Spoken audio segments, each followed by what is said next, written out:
The following podcast is a presentation of Project Entertainment Network.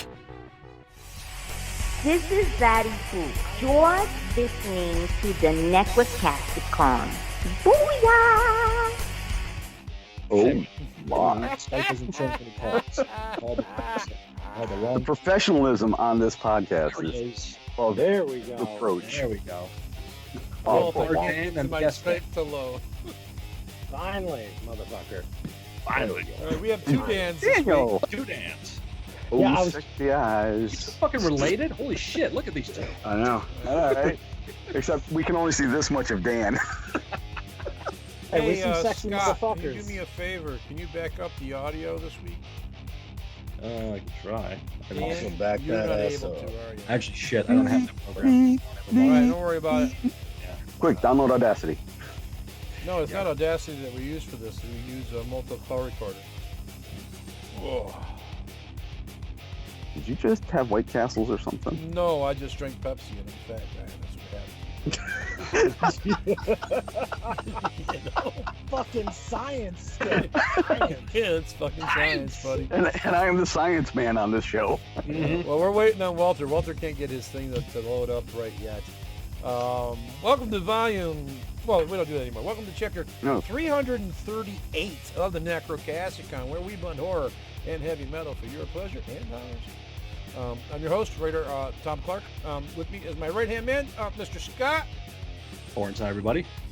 My left-hand man, Mr. Walt, is still trying to figure out how to use his app. That's okay. Out on point, Sergeant Fury Dan Roberts. After Skype tonight, I believe in cloning. Okay. Yes. Remember, we have faces only radio can love, and the one that has the face that radio really just makes love to is in the caboose, Uncle Skip Novak. I thought love was only true in fairy tales. Meant for someone else, but not for me. Love was out to get me. That's the way it seemed. Disappointment haunted all of my dreams. Then I met Dan Roberts. Oh. We don't have He was master out to control catch you. right now to tell you to stop touching yourself. That's the way it seems. I'm touching myself. Dan, did you shave your head? No, I got it real close. Yeah. I You had did that run, right? Yeah, I did the run, and then it's been really humid here, so like my hair has just been a sweat sponge. Had to cut it. Well, I was going to say you were getting really close to Private Pile.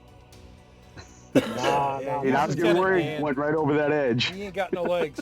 Oh, speaking of the devil, there's Walter. Mm-hmm. He'll turn his mic on in a second. Yeah. We'll just wake on in a minute.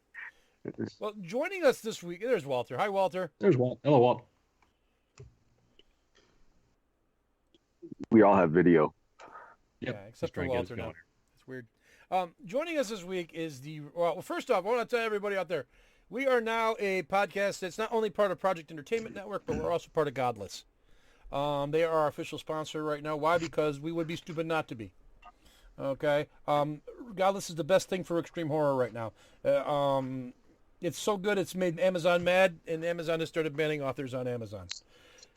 God, we're showing nipples. Why? Stop! The Why nipples. Wait, Mine are always this hard. You don't have You to said have God, that shirt yeah, on that's for the- you to see them. Nipples hard.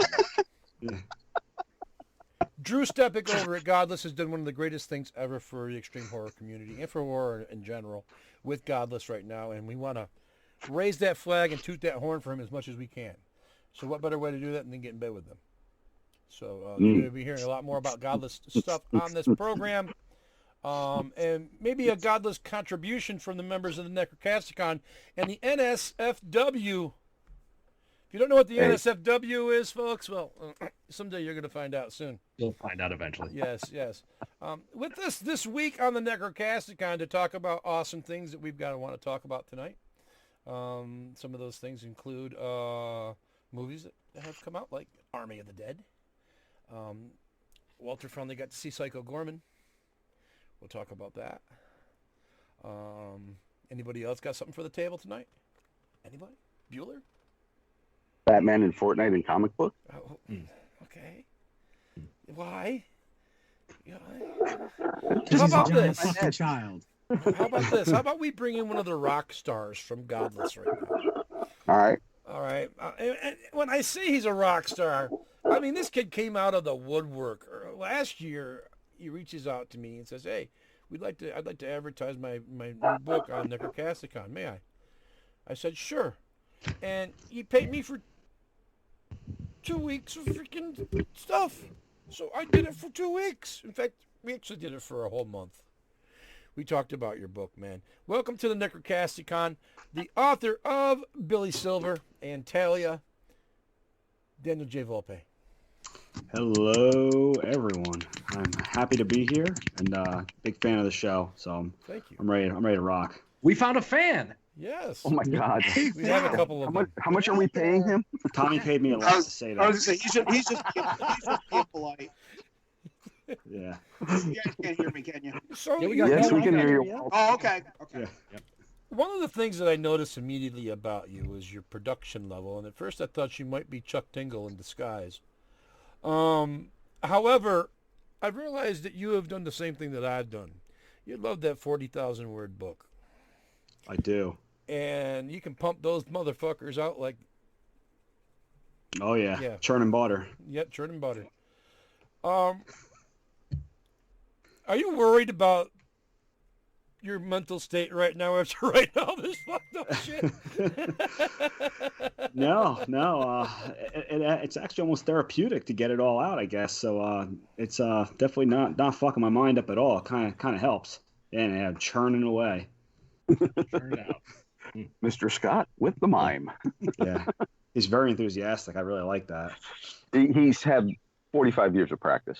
You ought to see Yeah. him do it with no hands. He's gonna hurt his neck. Nope.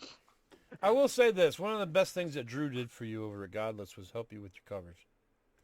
Yes. When I first saw the cover for Billy Silver, I was going to offer you one that I made, but I didn't want to insult you because I had done it earlier. I've done this before. It's bit me in the ass, where a kid put a shitty cover on their book, and I reached out to him, and I actually paid for a cover for him, and they didn't like it. So I didn't want to put myself in that position with you because you were so new, and I didn't want to put myself off as a nobody who thinks he's somebody. But Drew reached out and helped you. And God bless those fucking covers he's helped you with. Yeah, so the Billy Silver cover, actually, that Drew didn't help me with that one. The only cover that Drew helped me with was for Awakened in Blood. He did the filter over that, and he did all the text and the type, and he did all the interior layout. Right. Billy Silver actually was a kind of a collaboration between myself and the cover author I use, and same thing with Talia. Who was that artist? His name is Michael Squid. Ooh. He's also author himself, and he does great cover art. And as you can see from those two covers, super receptive, works very quickly. I think Talia, that cover we had. God, I see that cover and I cringe because she's looking at the fucking razor blade. Yep. Yeah, hot. I love it. I actually had the idea for that cover before I wrote the entire book, and I thought of the idea, and I pitched the idea to my wife, and she's like, that'd be really cool. So I messaged Mike, and I'm like, hey, what do you think about this? What can you do for me? And within an hour, we had a pretty good concept down, and then by the end of the day, the cover was done. Now, I want to point out here, Walter, look behind Daniel's shoulder. Is Dan in the car? No, Yep. not Dan Roberts, but Not Daniel our Dan, Volpe's just shoulder. Oh, The other Dan. There is a creepy like- family of dolls watching him. Oh, okay. I thought it was He's like in his Lion child's King. room. Oh, Yes. it's a child's room. Yes, just but like Chris the way Miller. the camera Just like- is just like right Chris there Miller. behind you, Yeah. that makes This Chris is, Miller's bedroom look. Yeah, Chris Annabelle. Miller's got Minecraft stuff in there. We finished the basement for the kids, so this is their lair of American Girl dolls. So Oh, they man. watch me while I talk. Oh, We have to get an American Girls Extreme Horror story Oh, yeah. from you where the dolls come to life. Yeah, the fucking price tag. That's the hardest part. Yeah, my daughter's got 4 of them. Tell me about it. I bought Yeah. both my daughters American Girl dolls, and they both just Sit there. Yeah. They're dolls. No, mine play with them. So luckily they're getting use out of the hundreds, if not thousands, of dollars we've spent. So it's well worth it, I guess. Did you get all those accessories like the crutches and the wheelchair and the doctors? Yeah, you got it. Wow. You need to sell Yeah, more we're books. talking thousands in that room right there, boss. Dude. No wonder you're writing books now. You got to pay for that shit. Yeah. That's what being a splatterpunk and award novelist gets you, folks. Yeah. Yeah, a room full of American Girl dolls. No, you don't need psychotherapy. Living the dream. So Exactly. you came out of the woodwork. Nobody heard of you. You weren't even a fan on anybody's radar. Like take for instance, my clone Brad Tierney. Love him. We love Brad. He's the super fan of this industry right now. He's as important to horror, I think, as Drew is right now.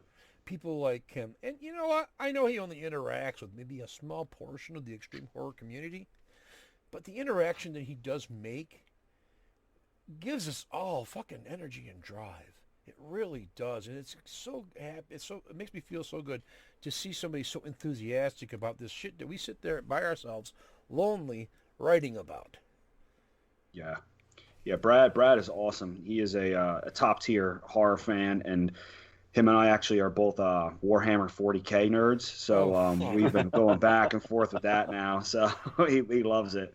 So he's I just think an he awesome spends with guy. everybody on the show on the face space. Yeah. Now, here's my thing with Warhammer. You buy soap, right? And deodorant? Sometimes, yeah. Okay, sometimes. Sometimes. Once a year when necessary. Yeah, for anniversaries and birthdays. When the dish I don't soap think runs I'd be out. ever able to have the time to invest in Warhammer. So I don't play the game. I read the books. Oh. Okay. Yeah, I always make that clear. I'm not Good that. God, I'm not yeah, that- that means you don't smell like I've lost an my armpit virginity. then. Yeah, Lost my virginity. I've had sex before, so I just read the He books. knows what a vagina looks like. If you lose your V card, you can't play Warhammer. Yeah, no, I just read the books. Hold I on, collect Patrick Freeveld plays. Judge Reinhold action figures. Yes, he Patrick Okay, so Freeveld that's plays Because you're Warhammer, butter. and he's got a really, really beautiful wife. So it's obvious that you can. Patrick Freeveld is the contradictory thing for everything about a nerd. Anything that you say about a nerd that he's not going to get laid over, guess what? Patrick gets laid over it. He's the science nerd. He gets laid. He's the Warhammer nerd. He gets laid. He keeps fucking bees. He still And gets he laid. makes honey and hot sauce. Patrick Freeveld is my hero. And he writes good stories. Yes, he And, does. and he's mean on social media. Yes, he's he mean. is. Oh, and he's a physicist. Well, we already expressed that. He's a scientist. Yep. So how does a nerd like you have a family, Daniel? I don't know. It's definitely not the looks. I don't know. Maybe my wife's a sucker, I guess. But yeah, I've always been into the nerdy stuff. I was in the chess club in high school, but I was also on the football team, so I kind of balanced everything out. There you go. Why writing extreme horror? What is it about the genre that appeals to you? I've kind of always been a horror fan ever since I was a kid, and as I got older, I started discovering the extreme horror, and I felt that sometimes some of that was more realistic because horror is horrifying, and sometimes you see some of this horror and it's kind of watered down. When you see stuff on TV and movies and horror where people they die and they die nicely and they die clean and they just lay down, it's not like that in real life. People die horribly. And in extreme horror, I felt like they represented the true aspects of horror and sex and violence in general. So that kind of it drew me in. And as much as it might make me sound crazy, it kind of was easier to write for me. It just seemed to work. I have to agree with you. After witnessing a couple of rather horrific motorcycle accidents when I was a teenager, regular horror and reading Stephen King, regular horror books, your average run-of-the-mill, leisure paperback didn't scare me, or zebra paperback at the time period. Didn't really scare me anymore. After you hit Pet Cemetery and see a guy getting impaled on a road sign. Yeah, it's a big difference. It's a big difference. It does. And, Absolutely. and then, you get people like John Skip and Craig Spector who come around, and Clive Barker, who have that realistic depiction. And that's what it is.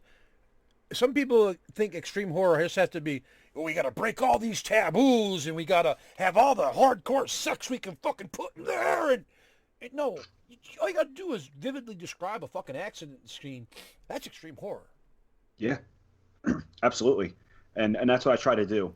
And Billy Silver especially, like Billy Silver deals with opioids, and Billy is a heroin addict, and I try to write part of my book as a like a character-driven story in the beginning with some realism and real people, and then obviously I take a supernatural turn with most of it. But Billy Silver in the beginning with him and his addiction to heroin and Jeannie's addiction and the things that they do to obtain that drug is very real. It's pretty much ripped from the headlines if you're willing to look for it.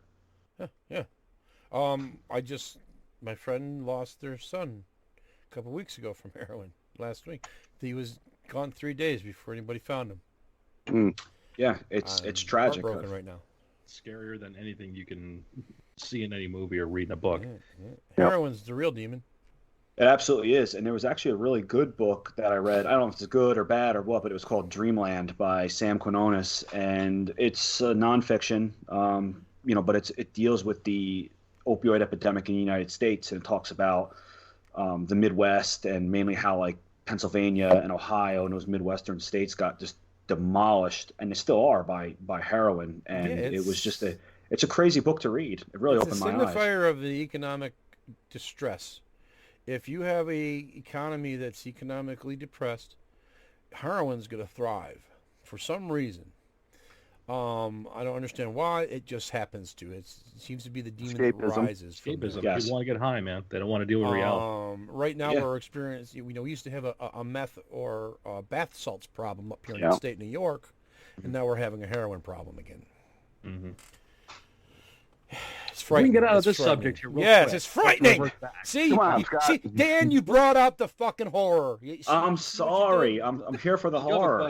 He brought up the depression, not the horror. There's a difference. Getting back to looking at your Amazon profile, what's the story behind your grandfather renting you A Nightmare on Elm Street by accident?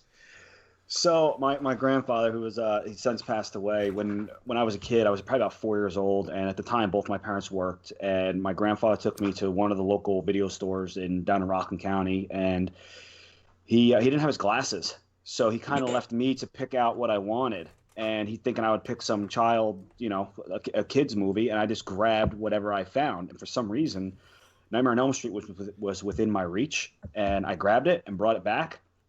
And he was like, okay. He didn't look at it, and he put it on the TV and kind of left me to watch it by myself. And that was it. And I was scared shitless. You were 4? I was 4 years old. He was watching me. So Nightmare on Elm Street popped your cherry. Yeah. Oh, yeah, hard. Big time. Dan Roberts loves you even more now. That's a great fucking grandfather. That man deserved every fucking award. He's on the Mount Rushmores of grandfathers. Yeah. So my parents didn't appreciate it because I think I probably thought Freddy Krueger lived under my bed till I was 16. But awesome. But it really kicked off my love for horror. I love that being scared. Mm-hmm. Yeah. It's what people don't understand too is it makes you a morally better person because you see what happens to people who do bad. Mm-hmm. Yeah, it's the ultimate punishment in some of these. It's worse than getting the slotted spoon or the belt. It's very old. It's very Old Testament. A lot of these horror movies, and that's what I was gonna say. It's Dante's Inferno. Mm-hmm. Yeah, it's what always got me whenever anyone would complain about the violence that is in horror movies. It's like, you do realize that you're picketing some Old Testament wrath of God level shit. Like, you go out and you smoke a joint or you have premarital sex, you get slaughtered. It's like, there you go. Mm-hmm. You don't get VD, Sign you get me dead. up for Did that. someone mention God? that goes here already. Master Control's in the Master house. Control's here. Skip. Stop touching yourself. Please. Never. Stop. Skip, there's a program that's been getting on my nerves, the one called Flint. I thought I asked you to put him away. Now, I got distracted by the Monkeys documentary. Shall I take away your so-and-so, so-and-so? I forgot what he says in the movie. Yeah, go ahead and get rid of them, but just leave my penis. Wait, I need that!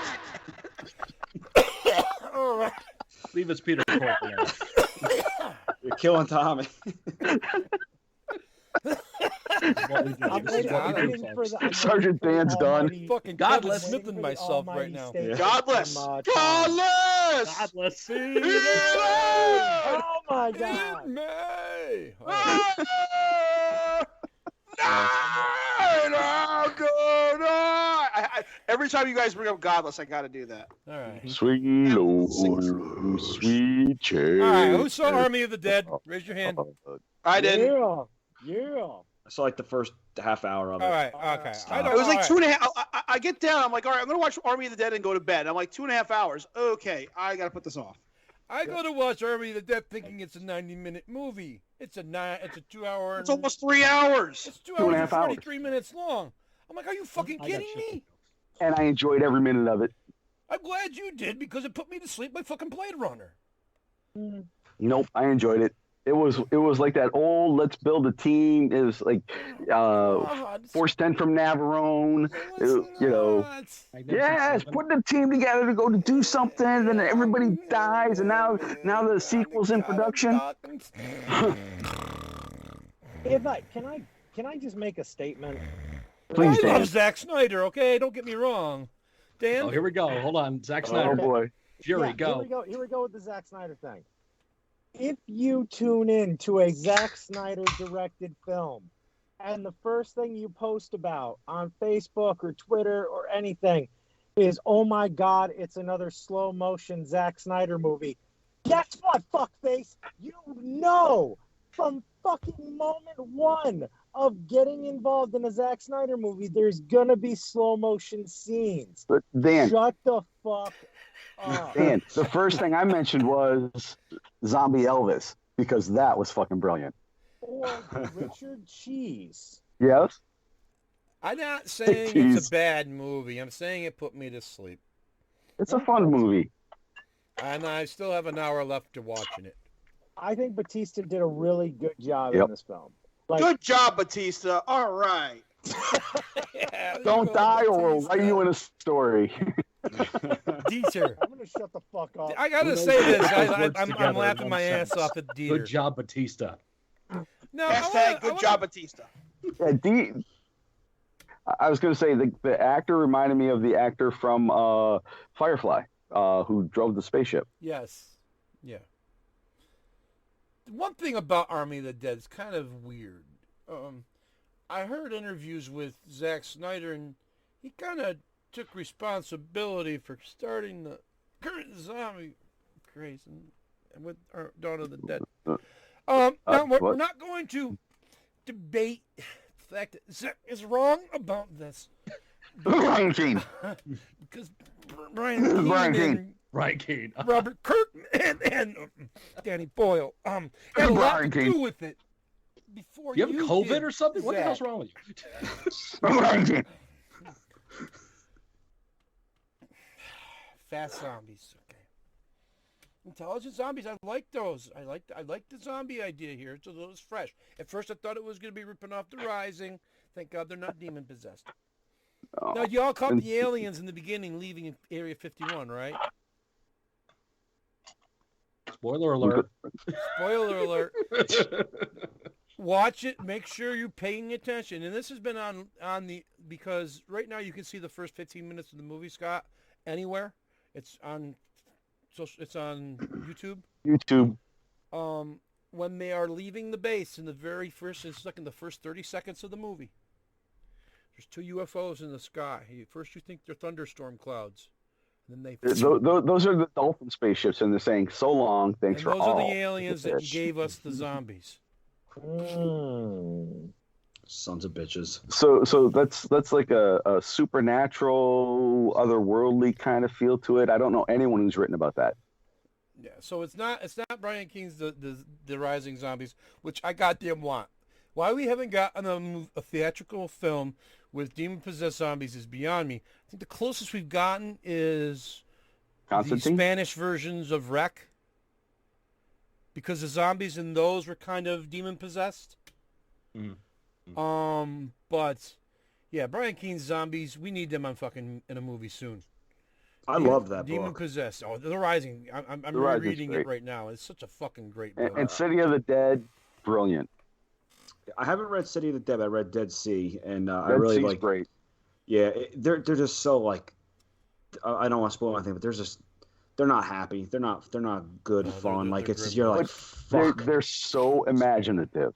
I mean, you know, Brian Keene seemed to have taken, you know, a small idea by H.P. Lovecraft, molded it into something that he could make his own and give it to the world. Well, that he took scares the living shit out of you.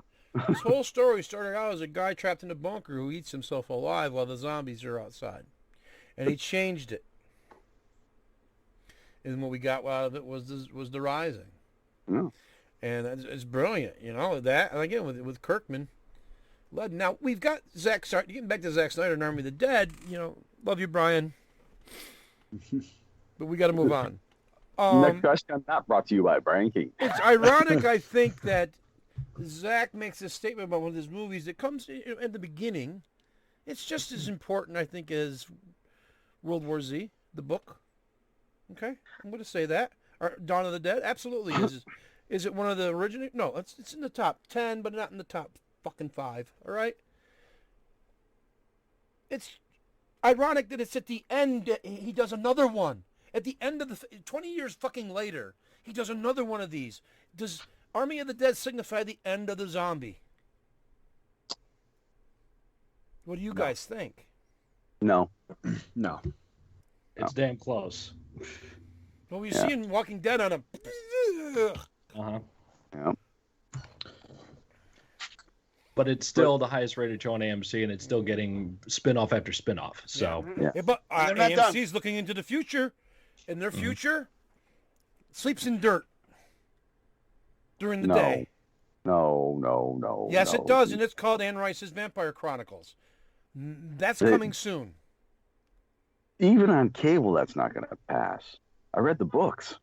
Skip, you are very unaware of what's going on in the whole grand scheme of things here.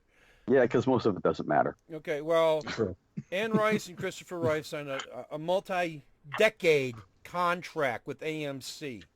When Walking Dead goes away, and it's going to go away, the new thing will be Anne Rice's Vampire Chronicles. Why? Because vampires are making a comeback. Jacob's Wife, The Boys from County Hell, 2 movies that we talked about here on this show a couple of weeks ago. Yeah. Dacre fucking Stoker, Bram Stoker's grandnephew, has got a fucking book and a whole universe of books fucking coming out.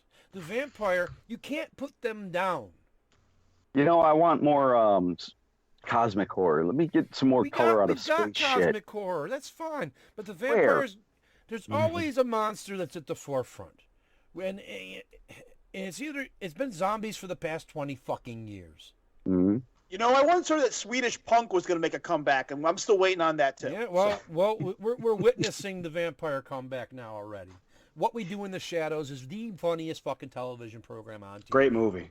The movie is fantastic. I hate to be that guy, but vampires have kind of never went anywhere. That's the fucking point, Walt. No, I mean, I know they haven't. I know that they were sparkly and stuff, but vampires were kind of a thing. Plus, not to mention, Let the Right One In. Oh, great book also. Yes. Yeah, 30 Days a Night. They've always kind of been around. Right, because you can't get rid of them because they are undead. They don't die. Zombies finally rot, and they go away. But that's what I'm saying. Dig deeper, Hollywood.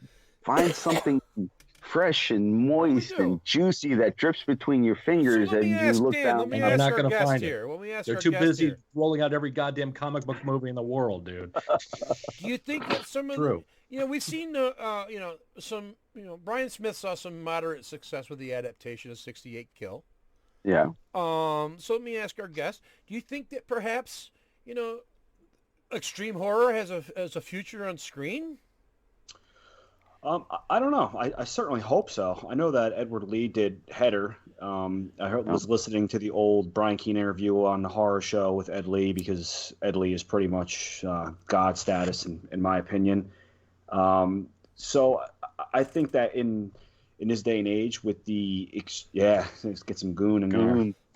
I just finished reading Horror of the Threshold. So speaking of cosmic horror, that's a good one. Yeah, I actually emailed him the other day, and I was like, "Hey, man, I just finished Horror of the Threshold, and I fucking loved it. I thought it was great."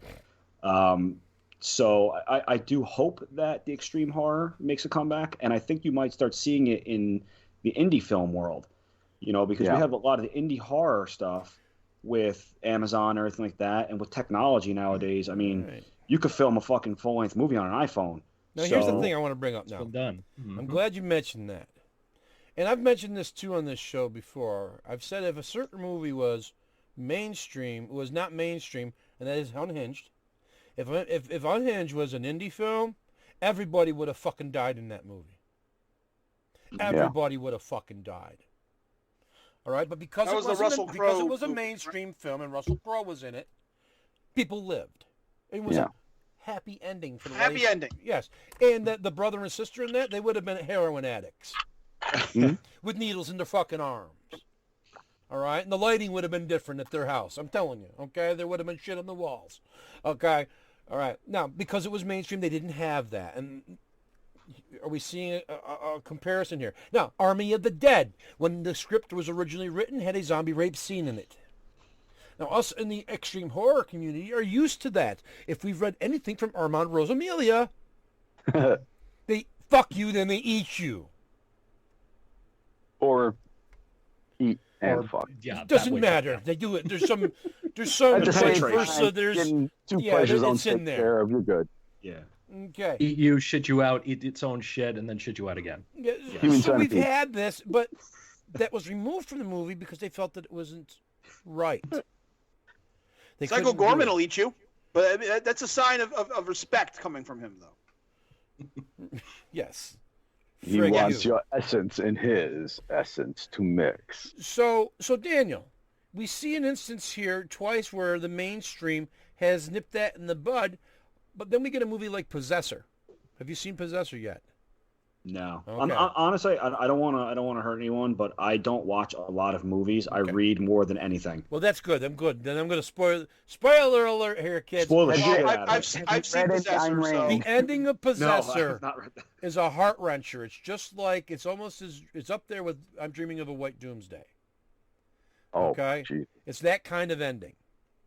Because those are indie films, you can get that extreme horror ending. So yes, I'm going to fucking swing that bat with Daniel Volpe right here, and I'm going to fucking say independent films are the future with extreme horror. Absolutely, man. Yeah. I 100% agree with you on that, and I think that you're going to see a lot more of that coming out with a lot of these younger wannabe filmmakers that have talent and they have the chops and they want to go against the grain, kind of like you and I want to go against the grain of the mainstream horror world with writing. I think they want to go against the grain with movies. What's up, Skip? I was going to ask Dan, not Sergeant Fury. Ed Lee did a little indie thing called the A to Z Sex Murders or something like that. Have you ever seen that? Because I have a copy signed by him. Oh, do you? No, I haven't. I have some of his stuff. Yeah, I know. Seriously, I bought a couple of. I bought a Leisure Lot. Some of his leisure books that he had, like the Golem and Brides of the Impaler. So you haven't seen Walking Woman? No, I haven't seen any of his movies. I haven't seen any of it. Oh wow, they're just. Yeah. Okay. All right. Okay. Email Ed and tell him you need to see his films. I had a friend who told me that what happened to your friend, Tommy? He's seen a Serbian film. Nothing bothers him. I said, "Is that so, huh? Have you seen Walking Woman from Ed Lee?" He said, "No." I gave him a URL. Ed sent him a fucking copy of the movie. After watching that movie, he goes, "I don't know what the fuck I just watched, but fuck you, I'm never talking to you again." And he has the reason. That's awesome. I had a friend, but I found out he was twisted. Yeah, that movie actually has throat fucking in it. Yeah. Okay. Yeah, it's Ed Lee.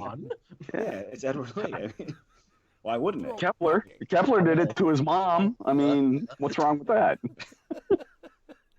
Wait. Just like a Pez dispenser. I just dropped a serial killer joke. So Unga. you've got 3 books. You're working on one right now. Yes. What's next? What's brewing in the back after the one you're doing now? So actually, I have 2 more actually coming out this year, and it's funny we talk about vampires because my next book is about vampires coming from. It's about a vampire metal band coming out from. Are they doom metal? Please tell me they're doom metal.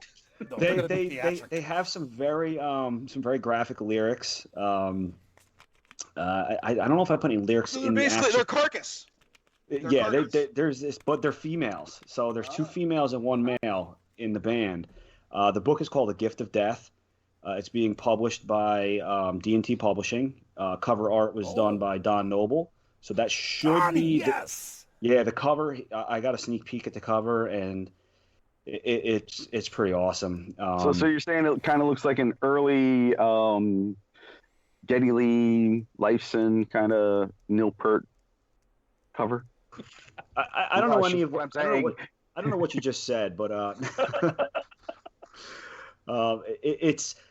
I found a picture that I kind of liked, and I told Dawn, who's the owner of D&T, that I like this image, and she passed it on to Don. And then I said I want him to kind of cheese it up a little bit and make it look like an old, kind of like a punk poster, like a punk rock poster.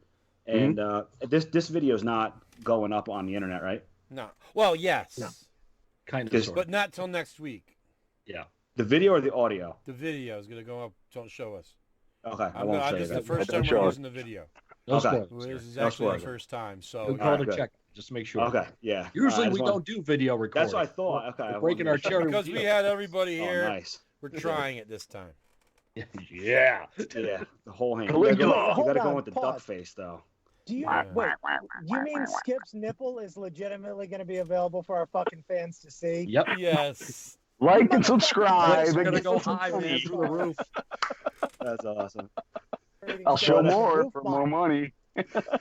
So that book's OnlyFans coming from out. Skip Novak coming soon. That book's coming out in July from D&T, and it's going to be a novella. It's like probably around that 35 to 40,000 words. We'll see what it comes in after edits. A pulp, The gift of a death. pulp The novel. gift of death. That's That's what what it it's is. called. A gift of death. Call Yeah, it what it is, Dan. It's a pulp novel. it is. It is pure. There's going to be 3 storylines. You're going to have my vampire band. You're going to have the possible school shooter kid, and then you're going to have a pair of brothers who come from a line of vampire hunters, and they're all going to meet up for a fucking showdown. Wait. Is it going to go meta and Vincent Vega's going to be reading the book while he's watching it happen? It's gonna be the fourth wall is gonna be destroyed. There's gonna be people are gonna be everywhere. It's gonna be fuck chaos now.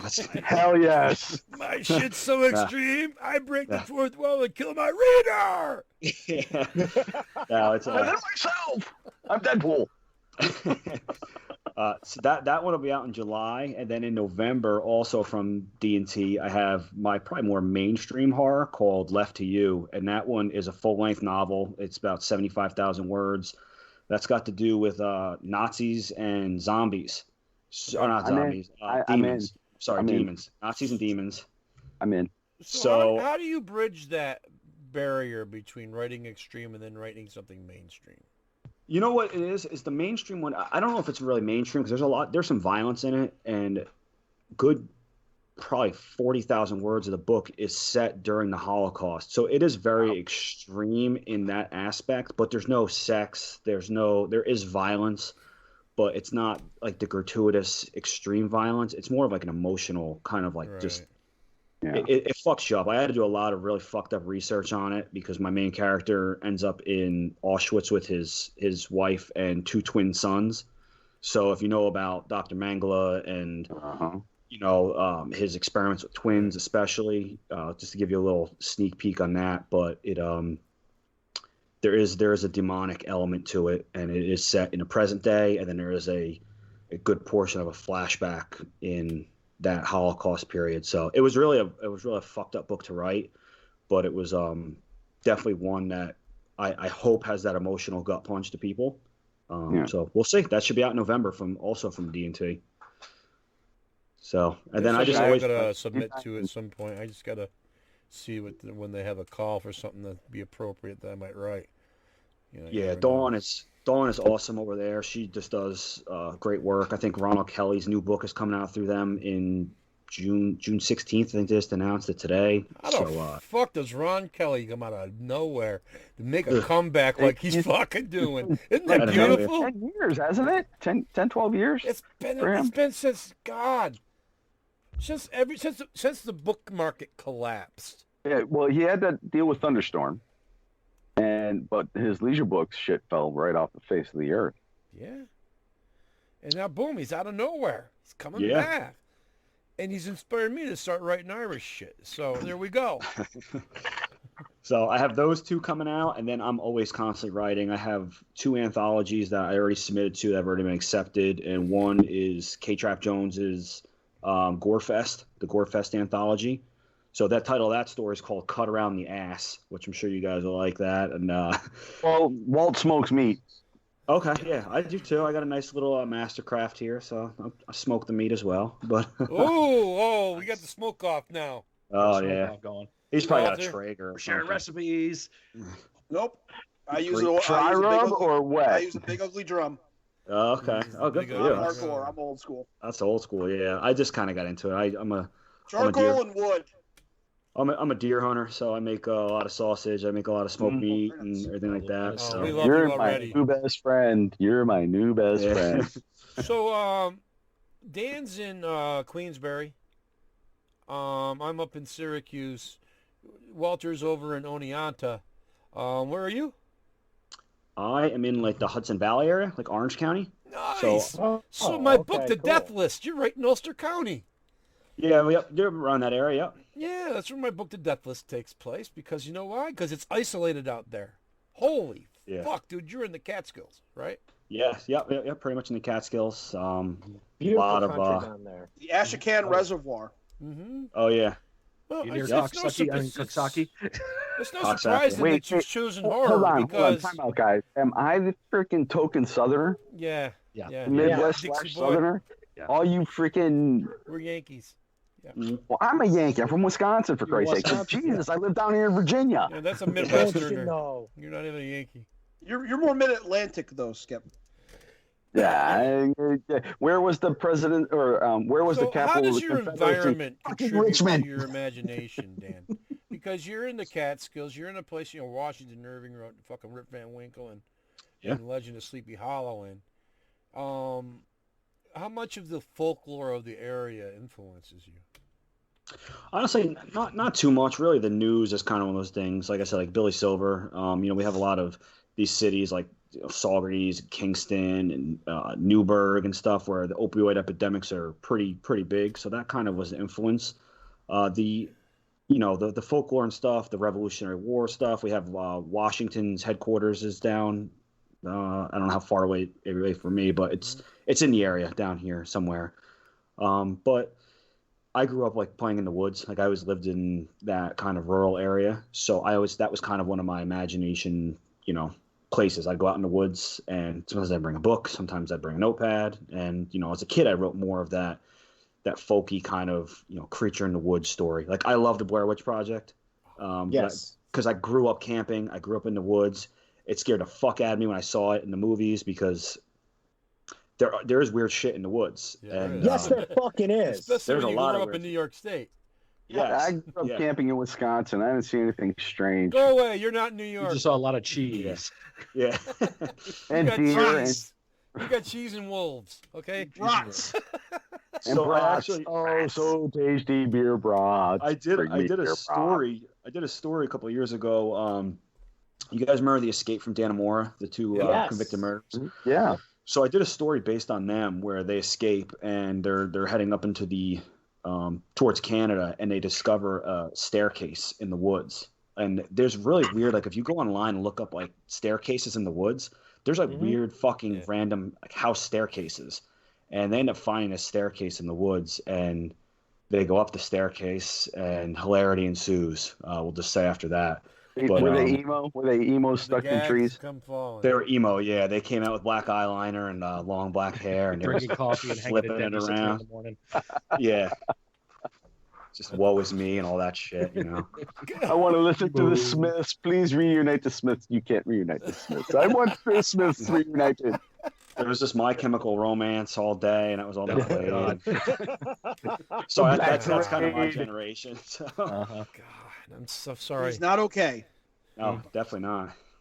Even his girlfriend Elena. I just want to take an emo and a goth and lock them in a room with some razor blades. See what happens. They'll be too lazy to do anything. They'll just complain to each other all night. Welcome to Cutting 101. Today we will find out the best places on your thigh to nick. So do you read Lovecraft or not? Yeah. No, Vonnegut. I'm more of a Poe kind of person. I don't identify as a human being so much as a poet. I have a sire who's intending to make me one of his own. Oh. Poor Dave Ellefson. You know who's the worst fucking person in this whole fucking thing? Let's make that hard right turn. Jesus Christ. It's Dave Ellefson. And I'll tell you why Dave Ellefson's the worst person in this whole fucking thing. Because Tommy, he segue has done, the shit. He has fucked so many people because of what he's done. I feel for Mike Del Pizzo and Sunflower Dead right now. Is he still their manager? Do they want him to be their fucking manager? I know Mike probably doesn't give a fuck. He's not about cancel culture. But what the fuck? That's Dave for you. We'll see. We'll see. Fuck. Because Ellefson is looked at up until recently. Ellefson was looked at as the good guy Greg of Megadeth. I know. Yeah. He was what everybody liked. They all couldn't stand Dave. Yep. It was like him and fucking Dave Grohl are like the nicest guys in fucking music. Well, Dave Grohl is pretty smart. Mm. But you know what I mean? It's like those two guys they're high on pedestals up there. And for him to, because I don't get it. Because he had to fool around behind his wife's back. If it was behind his wife's back, it could have been. It could have been a cuckold situation. Could have been set up with like, hey, do whatever you want to do. And still, she was 17. You don't do that fucking shit. Yeah, that's where it's quite open. You don't groom somebody at that age with your position as a fucking pastor. Because she's putting trust in you. You fucking shit. I'm sorry. I'm biased on this because my daughter was abused, and I know how grooming works, and I've been educated on it, and it's terrifying. Can we still listen to anything that Dan or I write about? Can we still listen to Megadeth and not make this a nice Earth thing? Yes. Okay. Well, Dave didn't infiltrate any organization. That's true. He's not a traitor. He just infiltrated a person. He's just a pedophile. I didn't rat anybody out. Jesus Christ, this is dark. That's what we do here, folks. You're welcome. We love to feed in a darkness. If I can ask back to our guest here, Daniel. So, did you grew up around the Rockland area, the Orange County, or did you move there? No, I was born in Rockland, and I kind of moved to the Orange County area. I've been in New York my entire life. So how much do motorcycles affect your daily commute? Motorcycles Christ, dude. Dude, there's Orange County choppers. Hey, how many times you think he threw that fucking joke from people? That's old news. That was like when I was in high school. Who cares? Have you ever gotten to Poughkeepsie to go the Chance? Yes, and what's funny is if you read Billy Silver, the lucky draw is the Chance. Really? So yes, it's such a dive. I love it. I know it is. Love that pit. Love that pit. There. Yeah. I've been injured many times in that pit, and I'm very short, so like I'm only 5'5", so when I get in the pit, I just fucking. You're Doug Flutie?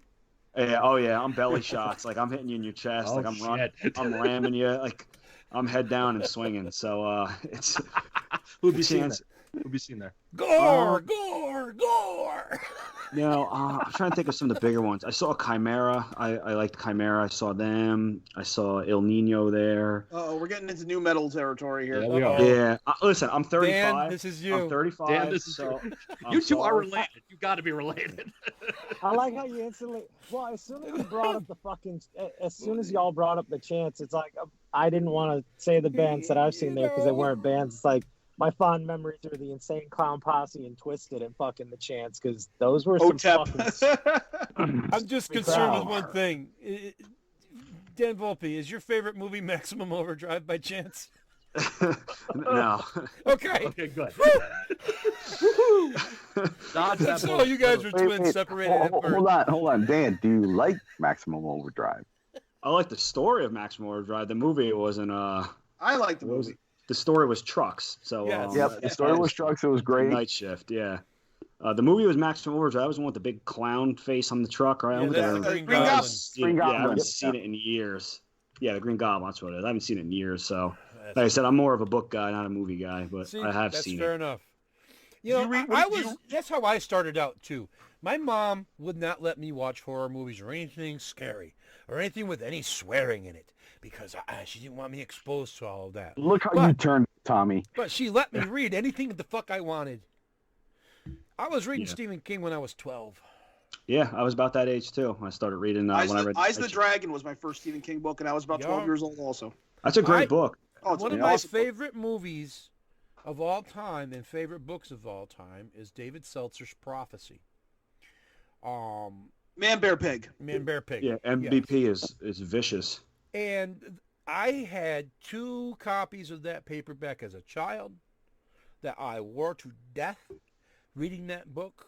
I am an expert in fucking what Mercury does to a creature, a living creature.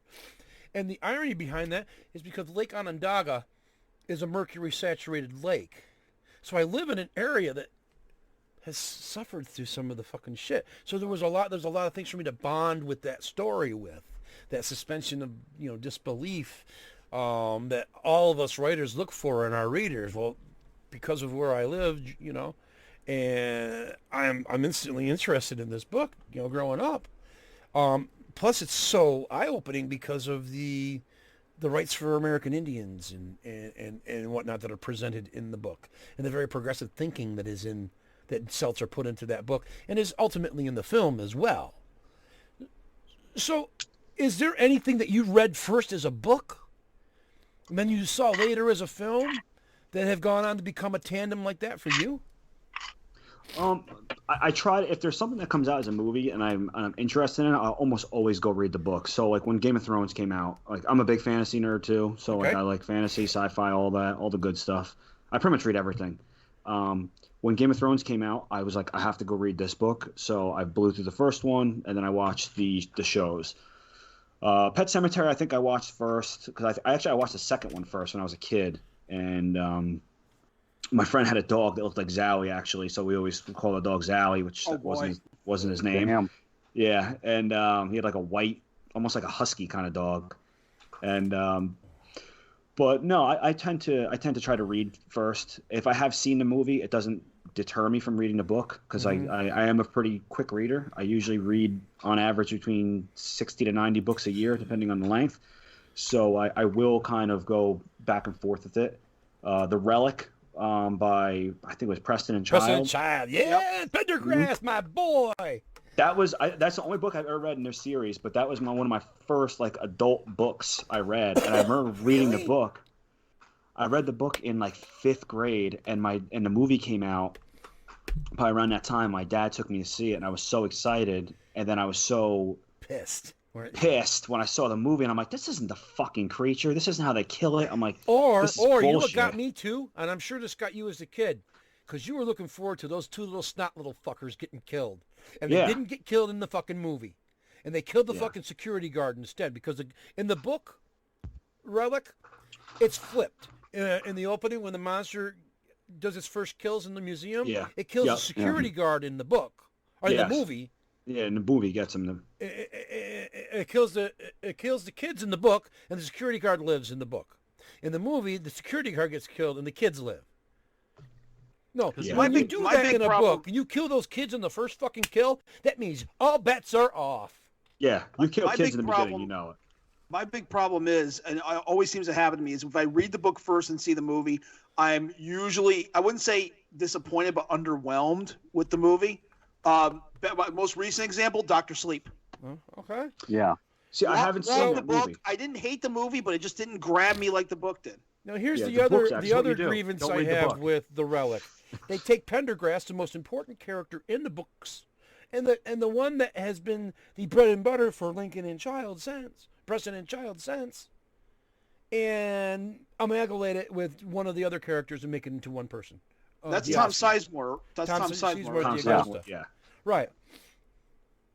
What the fuck did you do that for, you idiots? They love doing that, but again, you got to realize the limitations of movies. So it's and again, going back to Game of Thrones. I mean, Game of Thrones, Song of Ice and Fire has hundreds of characters in it, and HBO did a great job in the first, we'll say, 4 seasons. But they had to combine some characters to push along the storyline. Well, here's another great one, another great example. The Ritual, Adam Neville's The Ritual. The first half was great. The book has the death metal, the black metal aspect to it, yet the movie doesn't. Yeah, they removed it because it didn't translate well. It wasn't needed to be translated to the screen, and that's what Pendergrass ended up being in the Relic. He ended up being the character that didn't need to be on the screen. Unfortunately, he was the character that was the linchpin for the entire fucking written universe of these fucking writers, and could have been gone on to become a great modern-day Sherlock Holmes film franchise, but they fucked the pooch again. They wanted to make a monster movie, plain and simple. And they did. Yeah. Daniel, do you read a lot of dark fantasy, grimdark, and anything like that? Yeah, I'm a big fan of that. Like, Do you like Joe Abercrombie? No, I fucking love Joe Abercrombie. Oh my God! Gotcha there. You're about to disappoint me there for a second. I'm like, wait a minute. Joe Abercrombie is the fucking king of fantasy right now. And I was telling Tom this the other day on social media. Not because he writes quality books, but he fucking finishes them. Unlike Patrick Rothfuss. Right? Who's never going to write another book. No, what's that? Never. Who's never going to write another book? Never. No, he's gonna leave everyone hanging, and he doesn't want to write anymore. Get nowhere with that. But Joe Abercrombie, dude, if they make the First Law trilogy on the fucking that's the thing. If they make a movie or a TV series out of that, I'm gonna be like, this has got to be done right. Those books, I love his stuff. I have his new stuff now. I can't think of the last one I just got for Christmas. I haven't read it yet because I've been on an indie. It's like this. It's like the sequel trilogy to the First Law. Yeah, it's Glockta's daughter. She's older and she's a fucking beast. She just fucking kills everyone and she just doesn't care about anyone and she gets captured. It's just a great book. But his Inquisitor Glockta is like the fucking most. I swear, they make a show or movie out of this. Whoever plays him, and if he pulls it off right, he's gonna be one of the biggest characters in television history. Tom will not shut the fuck up about Inquisitor Glockta if that ever happens. And they make that show. You know what I'll never shut the fuck up about? I love you. You know what I'll never shut the fuck up about if that ever happens? If somebody's able to talk John Steinbeck's estate into releasing his werewolf novel. Oh yes, good segue. Good segue, Tom. Yeah. Murder at last Full one. Moon. His lost book, the one that he didn't burn. I wonder why he didn't burn it. Maybe because it's fucking good? Who knows? But like you guys know that I love Clark Ashton Smith, and he started out writing poetry and weird horror, went on for bigger and better things. So did, Steinbeck with his stuff. He started out writing pulp, never published any of it, and just went on and fucking knocked it out of the park and won Pulitzers, for 20 years. So... it wasn't the realist Steinbeck that we're familiar with. It is a fanciful one, and I want to read that. God damn it! I think it'll be a werewolf book, a la the same way that The Wolf of Snow Hollow is a werewolf movie. Yes. It's going to be a the Hound of Baskerville. It's going to be a Hound of the Baskervilles type story. So there's not going to be a real werewolf in it, obviously. But I want to see Steinbeck write fucking violence. That's what I want to see. all I was just saying in conclusion to my previous comment, Tom, you know Inquisitor Glockta, you'll have a man boner for him. Anyway, Scott. Daniel, since he's mentioned that he reads a lot of different material, is there a genre you have not gotten into writing yet that you plan to in the future? Writing-wise, I actually have 2 steampunk books that I wrote, novels, full-length, like 60,000 word novels that are fucking absolutely atrocious. They'll probably never see the light of day. They were kind of just, they were just fun. When I was a kid, I always wanted to write fantasy, so I have a couple of like bullshit fantasy things that I wrote when I was a kid. And Joe Abercrombie's a huge, influence on me. Robert Jordan, like I read all the Wheel of Time series. My Robert Jordan starts before Wheel of Time. My Robert Jordan wrote fucking Conan. Conan, yeah. I think I have one of his Conan books. He was just an awesome writer.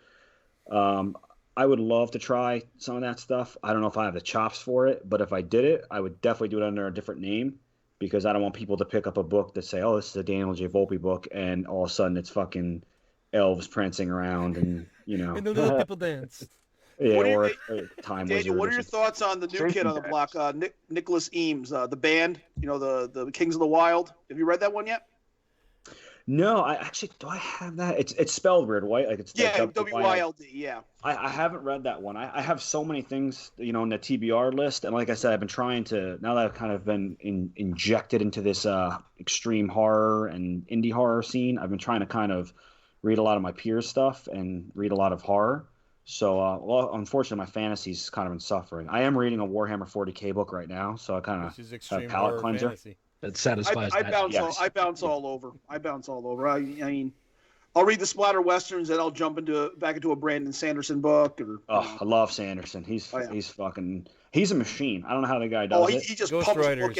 books out. You know. Dude, he's amazing, and his Mistborn trilogy was just amazing. And then the kind of steampunk off spin of that with the you know, like the Western stuff, that was great. And I don't know how he does it. I think he's a robot or something, but he's great. And his continuation of the Wheel of Time was even really good. Even some people didn't like the ending, but I thought he did a good job with the Did ending. he finish it? Yes, he finished the Wheel of Time. Really? Yep, He put a He did. Band-Aid on the end of that fucking thing? a couple Yep. of years ago, actually. I think. Yeah, it a was while like ago. Good 2016. fucking lord. I stopped after the second book.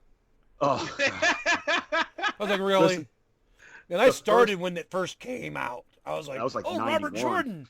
This Yeah. is meandering. I have a Yeah. fucking door stopper again. yeah, Go back they to were. go reading Dragon Riders of Pern though.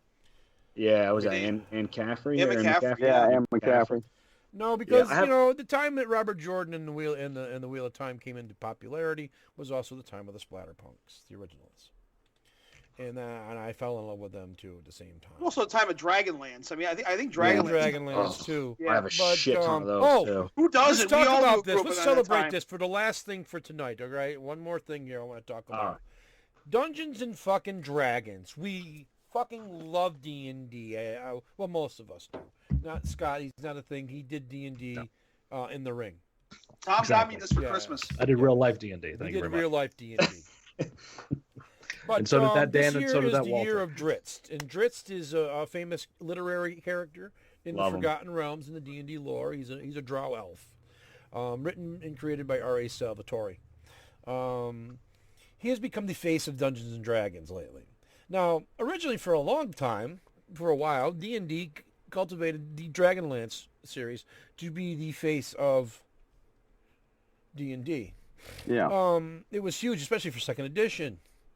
However, as time has gone by, the tropes and whatnot created in that fiction, especially those to some of the races of humanoids, have become, shall we say, a little insensitive, to put it mildly. And plus, Gold Moon doing absolutely nothing except walking around and showing her boobs pretty much the whole fucking series. That's all she does. All right. So Margaret Weiss and Tracy Hickman, who created that, are commissioned a few years ago by Wizards of the Coast to start up the Dragonlance series again, because they're going to make Dragonlance. The plan was to make Dragonlance the thing for D&D again. And they turned in books like they were written in 1988 again. Same tropes. Same troubling tropes. Wizards asked them to change some things. They did. Other things they remained adamant and firm on. And after accepting the first book and going through it, and they rejected it. And Weiss and Hickman were finished with the second book by that time and started arguing with Wizards over it, and Wizards terminated their contract. Enter R.A. Salvatore, who was asked, "Hey, Bob, do you mind making good drow elves?" Bob said, "I don't mind making good drow elves." Okay, because not all the races are inherently evil now.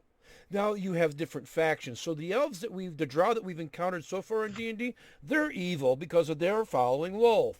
But there's other elves that live in the Underdark that are drow as well, and they don't follow Lolth, so they're not evil. Can you make them? Oh, I can make them, says Bob Salvatore. Good. Dritch is going to be the fucking face of D&D now, Bob. What do you think of that? Holy fuck, really? Yeah. Hey, Benedict Cumberbatch's going to narrate this story you're going to write for him. Benedict Cumberbatch's going to narrate something I wrote? Yeah. For Dritch? Yeah. Well, fuck. Sure. Why don't you use hand puppets to? Tommy really needs puppets. Yeah. So God bless Bob Salvatore. Yeah, those are phenomenal books. I love those books. I think I have not the original ones, but the 1 through 16 in that series. I read them all and beyond. I haven't read Gonal Gurm, but I think I just finished 1,000 Swords or 1,000 Orcs or whatever the fuck it was. He's got 1,000 everything. They're all good. R.A. is just a great author in general, and Drist is a great character. The spin-off books, Canticle with Catterley, and those 5, the quintet, that was great. What the hell? The Cell Swords with Jarlaxle, another one. I fucking love that trilogy. So, for players of Magic the Gathering, we finally get D&D and Magic, and Lolth is a planeswalker, and I'm so fucking happy. Oh I haven't played Magic in years. Damn! I started playing again last year because of the Godzilla set. Yeah, my nephew just got into it. I used to play when I was younger, and I kind of got rid of my cards. And my, at the time, 11-year-old nephew was like, "Hey, I bought these cards because they looked cool. Can you teach me about them?" And I'm like, "Sit down. We have some talking to do." Yeah, that's cardboard crack. Yeah, and then I started texting my friends, and I'm like, "Hey, build me 3 decent beginner decks, and I'm gonna teach this young man the ways." So I've played a little bit here and there with him, but I'm definitely not good. Because the digital cards are easier to keep track of, and I don't get yelled at for screaming at people because I'm pretty good at that. Yeah, if I might do Angry Tom playing Magic on Twitch sometime, and that's pretty funny because I sound like one of the characters in one of your books, dude. Why do you think we're gonna let you? We're afraid of having you play HeroClix with us. Yeah, I won't play HeroClix with you guys just because of that. Tommy will get just. I don't want to make your boy cry. Across the room. Oh, you make him cry. You're gonna have the angry giant to deal with. That's the problem. It's only because I'll beat him in the game. That's why I'll cry. Oh, you don't cry over that. He won't care. Yeah, because the way I beat him, because I'm gonna play my Skrull team on him. And he'll never be able to touch one of my characters, and all I do is he's not a sore loser, believe it or not. Well, he will be after this. His the spanking I give him. My penis is bigger than your penis.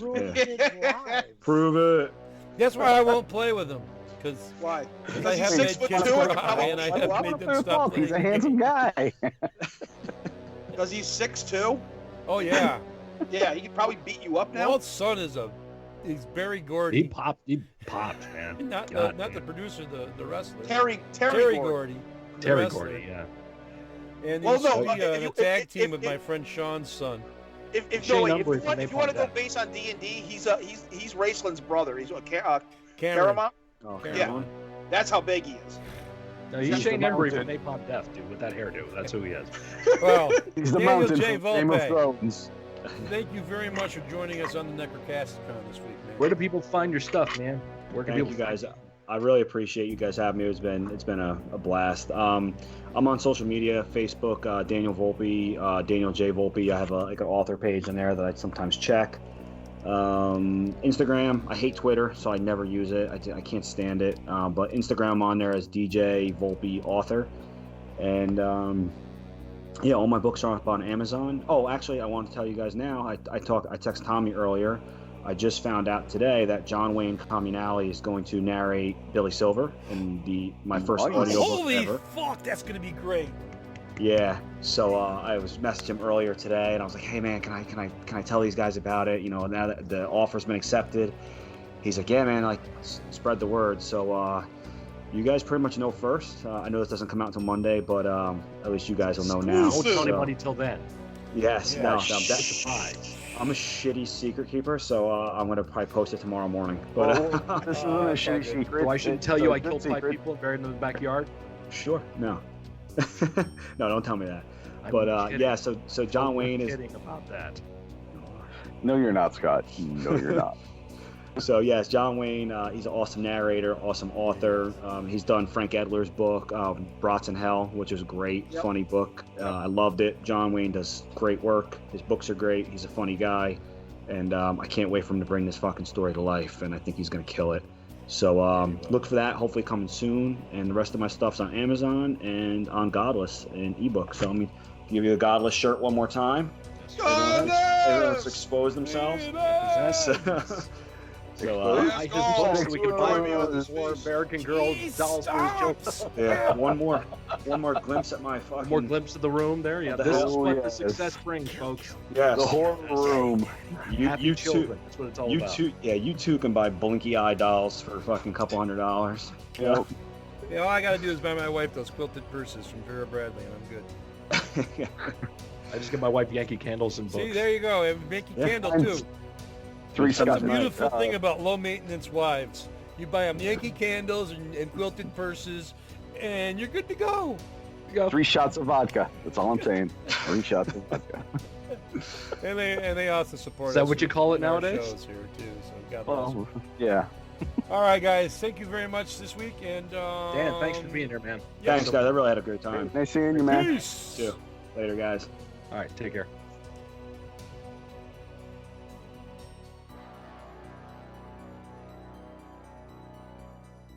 Promotional consideration paid for by the following.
This has been a presentation of the Project Entertainment Network.